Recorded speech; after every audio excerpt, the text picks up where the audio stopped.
When discussing climate change, it's important to focus on the hard data and not just be tempted to laugh at the insane behaviour of climate change activists. So I'm going to discuss hard data. But not before I laugh at the insane behaviour of climate change activists. I mean, there's just so much material. Because when you're trying to communicate the serious, sober, dire straits message that the Earth is in peril, what better way to do so than this? Well,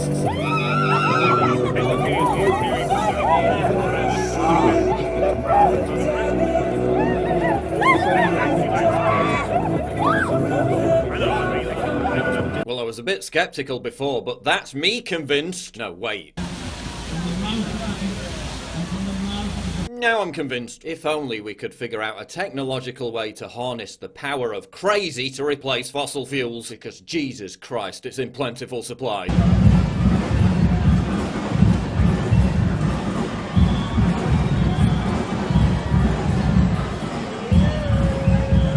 Then there's this guy. Another fountain of rational credibility. But get this, they arrested him when he was about to save the Amazon. He's here to save the Amazon! Amazon's fucked now, press F to pay respects. Then there's this guy. I'm just a father of 2 children that's very frightened of their future. Imagine turning on the TV and seeing your dad crying because of the weather. Psychologists are warning about a new trend of eco-anxiety amongst children. They're literally terrifying kids into believing that their parents and all their friends are going to be dead in 12 years. 100 years ago, weather-related disasters killed 500,000 people a year.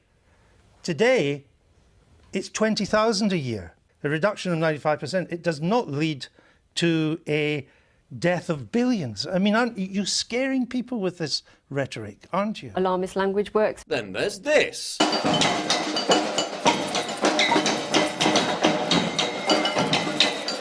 Fuck is that? Go clean up a beach or something. This isn't a protest. This isn't taking action. It's a social occasion. It's Burning Man on Thames. It's a bunch of sanctimonious, privileged, posh twats lecturing working class people on why their living standards should be reduced even further. Hundreds of middle-class vegans occupying Smithfield Meat Market, preventing ordinary working people from doing their jobs. Then going to McDonald's for their lunch. Why are they coming to demonstrate against us, possibly putting us out of work? Asked one worker. Because of this happy-clappy mob, I'm not going to be able to pay my bills. Bravo, guys, bravo! Elitist smug snobs putting working class people out of work, out of business. So liberal, so progressive. When you start to resemble the aristocrats from the Hunger Games, you've probably stopped representing the interests of working class people. May the odds be ever in your favour. There are literally mass riots in major Western countries like Holland and France because working and lower middle class people are having their livelihoods destroyed by climate taxes. In France, the Yellow Vest movement began partially as a revolt against fuel tax hikes. In Holland, the Boeren protest began as a revolt against